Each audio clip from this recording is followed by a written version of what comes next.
Kalian pernah mencetak dokumen seperti ini, bukan? Tapi, pernahkah kalian membayangkan bahwa mesin yang sama kini bisa mencetak rumah, bahkan organ tubuh? Sebuah alat kecil yang kita anggap biasa pernah menjadi teknologi mewah hanya untuk pemerintah dan militer. Ini bukan sekedar mesin, ini adalah saksi perkembangan peradaban. Siapkan kopi dan cemilan, karena pembahasannya akan cukup panjang. Inilah sejarah printer.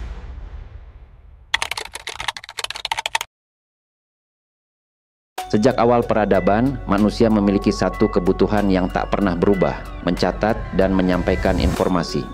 Dari ukiran di dinding gua, tulisan di papirus Mesir, menulis di pelepah kurma, hingga kitab-kitab yang disalin tangan demi tangan selama berabad-abad, proses dokumentasi selalu bergantung pada keterampilan individu. Lambat, mahal, dan rawan kesalahan. Perubahan besar terjadi di abad ke-15 ketika Johannes Gutenberg menciptakan mesin cetak berbasis huruf timah yang dapat dipindah-pindahkan. Penemuan ini tidak hanya mempercepat produksi buku, tapi juga membuka jalan bagi penyebaran ilmu pengetahuan dan lahirnya era pencerahan.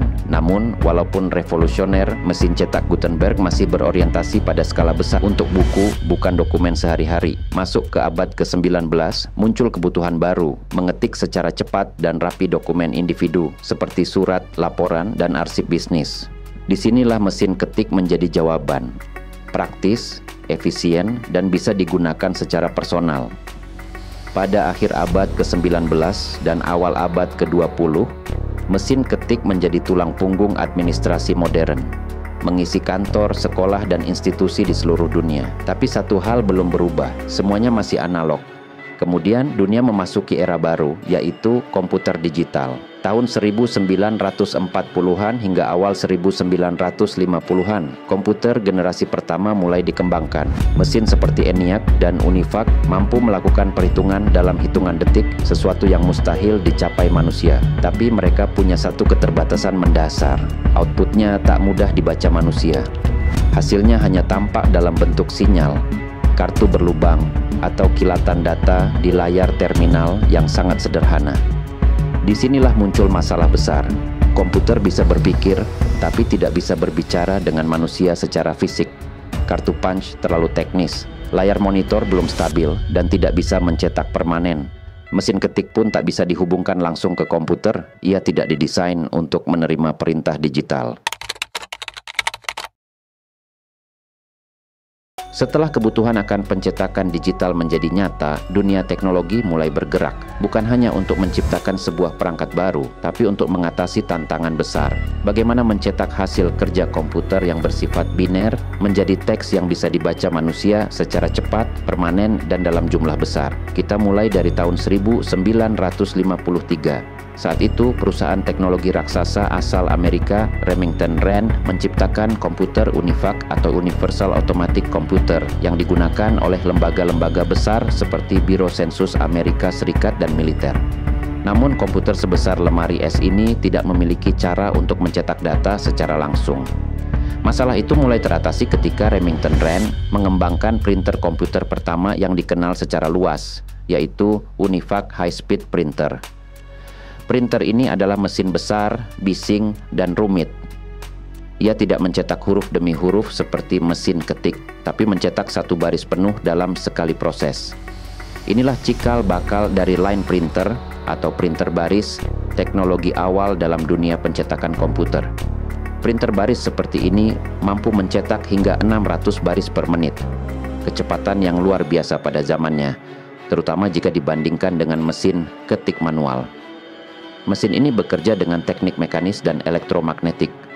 Karakter-karakter sudah dicetak pada drum logam yang berputar, dan saat karakter yang diinginkan sejajar dengan posisi kertas, palu kecil akan memukul pita tinta ke kertas, mirip prinsip kerja mesin ketik tapi dalam skala industri. Penemuan ini menjadi tonggak penting. Untuk pertama kalinya, data digital bisa diubah menjadi laporan fisik secara otomatis. Pemerintah, militer, dan perusahaan besar segera mengadopsi teknologi ini. Namun perjalanan printer tidak berhenti di sini. Memasuki akhir 1960-an, perusahaan legendaris IBM atau International Business Machines menjadi pemain kunci dalam pengembangan teknologi printer. IBM merilis IBM 143, sebuah line printer yang akan menjadi salah satu printer paling sukses dan bertahan hingga dekade 1810-an. Kecepatannya tinggi, hasilnya stabil, dan desainnya tangguh. Printer ini digunakan di banyak pusat data di seluruh dunia, dari bank hingga lembaga riset. Tapi teknologi terus berkembang. Mesin-mesin besar dan berat tidak lagi cocok untuk kebutuhan komputasi yang mulai mengarah ke personalisasi. Disinilah muncul gagasan baru. Mencetak tidak harus lagi dalam baris, melainkan bisa karakter demi karakter, bahkan titik demi titik untuk hasil yang lebih fleksibel dan estetis. Akhirnya pada awal 1970-an, masuklah dua pendekatan baru. Pertama, dot matrix printer dikembangkan oleh perusahaan seperti Digital Equipment Corporation dan Epson. Kedua, laser printer yang menjadi revolusi besar selanjutnya dan akan kita bahas nanti. Tapi kuncinya di sini adalah satu hal. Printer pertama bukan diciptakan untuk rumah atau sekolah, melainkan untuk komputer raksasa yang mengolah informasi negara dan bisnis global.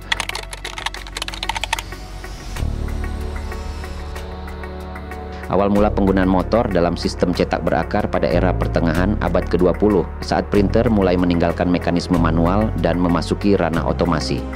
Perusahaan seperti IBM menjadi pelopor penggunaan motor untuk menggerakkan drum cetak dan mengatur posisi kertas secara presisi. Namun, satu nama mencuat dalam babak penting ini, yaitu Gary Starkweather. Pada tahun 1969, Starkweather, seorang insinyur di Xerox, mengembangkan printer laser pertama di dunia. Dalam penemuan ini, ia menggabungkan teknologi optik dengan sistem motor yang bekerja secara sinkron. Motor digunakan untuk memutar drum fotoreseptor, menarik dan mengatur posisi kertas, serta memastikan bahwa setiap elemen bergerak tepat waktu dan dalam urutan yang sempurna. Tanpa motor, sistem ini tidak akan bisa bekerja dengan kecepatan dan ketepatan seperti yang dibutuhkan. Motor dalam printer modern bekerja tanpa henti dan dengan ketelitian luar biasa. Misalnya, dalam printer inkjet, sebuah motor stepper menggerakkan kepala cetak secara bolak-balik melintasi permukaan kertas. Di saat yang sama, motor lain menarik kertas sedikit demi sedikit, satu baris demi satu baris, untuk menciptakan teks dan gambar yang terlihat begitu halus di mata kita. Ketika kamu menekan tombol print di komputer, sebuah proses kompleks segera berjalan di balik layar. Dalam hitungan milidetik, komputer mengubah dokumen digital menjadi serangkaian perintah bahasa cetak, semacam kode instruksi yang hanya dimengerti oleh printer. Bahasa ini bisa berupa PCL atau Printer Command Language, PostScript atau JDE, tergantung jenis printer dan sistem operasinya. Perintah itu dikirim melalui kabel USB, jaringan Wi-Fi, atau Bluetooth dan langsung masuk ke memori internal printer, semacam otak kecil yang disebut printer controller. Disinilah terjadi proses decoding. Printer mulai membaca data, memahami jenis file, ukuran kertas, warna, posisi margin, hingga resolusi cetak. Setelah semua informasi itu dicerna, barulah printer mengaktifkan motor pertamanya. Motor stepper menggerakkan mekanisme pemuat kertas, menarik selembar dari tray masuk ke dalam jalur pencetakan. Di saat yang hampir bersamaan, motor kedua mulai menggerakkan kepala cetak atau memutar drum laser, tergantung jenis printer yang digunakan. Semua motor ini dikendalikan oleh perintah digital yang sangat tepat. Mereka tidak hanya tahu kapan harus mulai, tetapi juga seberapa cepat harus bergerak, kapan harus berhenti, dan dalam posisi persis mana harus menyemprotkan tinta atau menempelkan toner. Dengan kata lain, printer merespons komputer segera setelah tombol print ditekan, dan reaksi itu berupa perintah elektronik yang mengaktifkan keseluruhan sistem mekanis di dalam tubuh printer, dari motor penggerak hingga nozzle tinta. Dalam waktu kurang dari 1 detik, dunia digital dari komputer berubah menjadi aksi nyata. Tinta bergerak, kertas berpindah, dan gambar atau teks perlahan muncul di atas permukaan putih. Printer masa kini menggunakan beragam jenis motor. Motor stepper memastikan gerakan kepala cetak sangat presisi. Motor DC mengatur laju pergerakan kertas. Sementara printer generasi terbaru seperti printer 3D atau printer laser kelas industri mulai menggunakan servomotor dan bahkan motor brushless untuk ketahanan dan efisiensi energi.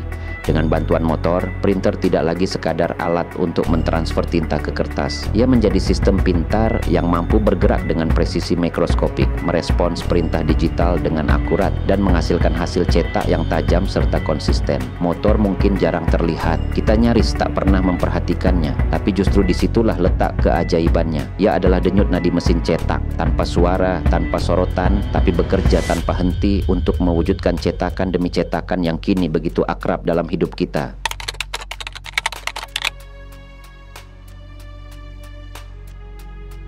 Kini kita hidup di era ketika printer tak lagi sekadar mesin kantor yang mencetak dokumen 2 dimensi di atas kertas. Teknologi ini telah berevolusi jauh melampaui fungsi awalnya. Printer modern, khususnya printer 3D, telah mengubah cara kita memproduksi barang dari desain digital langsung menjadi objek fisik. Dengan menggunakan bahan seperti plastik cair, resin, logam bubuk, bahkan beton, printer 3D mampu mencetak lapisan demi lapisan secara presisi untuk membentuk benda nyata. Awalnya teknologi ini hanya digunakan di laboratorium dan industri prototipe. Namun kini, printer 3 dimensi telah masuk ke berbagai bidang. Dan bukan main-main dampaknya. Di dunia medis, printer 3D telah digunakan untuk mencetak tulang buatan, prostetik yang disesuaikan, bahkan struktur biologis seperti jaringan lunak. Di bidang otomotif dan kedirgantaraan, produsen besar seperti Tesla dan NASA memanfaatkan printer 3D untuk membuat komponen ringan dengan geometri kompleks yang sebelumnya mustahil dibuat dengan metode konvensional. Yang lebih mengejutkan lagi, printer 3D kini mampu membangun rumah. Di beberapa negara seperti Belanda, Tiongkok, dan Uni Emirat Arab telah dilakukan pencetakan struktur bangunan secara penuh dengan printer berskala raksasa yang menyemprotkan beton secara berlapis. Hasilnya adalah rumah-rumah yang bisa selesai dalam hitungan hari dengan biaya dan limbah material yang jauh lebih rendah dibandingkan konstruksi tradisional. Di dunia kuliner ada printer yang mencetak makanan berbahan dasar coklat, bahkan yang berbasis protein hewani untuk eksperimen daging sintetis. Sementara itu, di bidang pendidikan dan kreativitas, printer 3D rumahan membantu pelajar, desainer, hingga pengrajin membuat prototipe produk, mainan, hingga alat bantu sederhana hanya dari file digital. Semua ini menunjukkan bahwa printer hari ini telah berubah wajah. Ia bukan lagi perangkat pasif yang menunggu perintah dari komputer. Ia telah menjadi alat pencipta, mesin produksi, bahkan arsitek masa depan. Printer kini bukan hanya menerjemahkan data menjadi tinta, tetapi mengubah imajinasi menjadi bentuk fisik. Dari sebuah model digital menjadi jembatan nyata yang bisa disentuh dan digunakan. Dari mesin ketik yang bergemuruh di atas meja kayu, hingga printer laser yang meluncurkan teks dalam hitungan detik, dan kini printer 3 dimensi yang membangun rumah, mencetak organ, bahkan menciptakan masa depan. Perjalanan ini bukan sekadar tentang teknologi, tapi tentang imajinasi manusia yang tak pernah berhenti bertanya, bagaimana jika? Printer telah menjadi saksi perubahan besar dalam cara kita menyampaikan ide, membentuk realitas, dan merancang dunia. Dulu ia hanya mencetak kata-kata. Hari ini ia mencetak kehidupan. Kita tidak tahu pasti akan sejauh apa teknologi ini berkembang. Tapi satu hal jelas, selama manusia terus bermimpi dan mencipta, printer akan selalu menjadi salah satu alat utama. Bukan hanya untuk mencetak, tapi untuk mewujudkan gagasan menjadi kenyataan. Apa yang dulunya hanya menghasilkan tinta di atas kertas, kini telah berevolusi jadi salah satu teknologi paling revolusioner di dunia modern.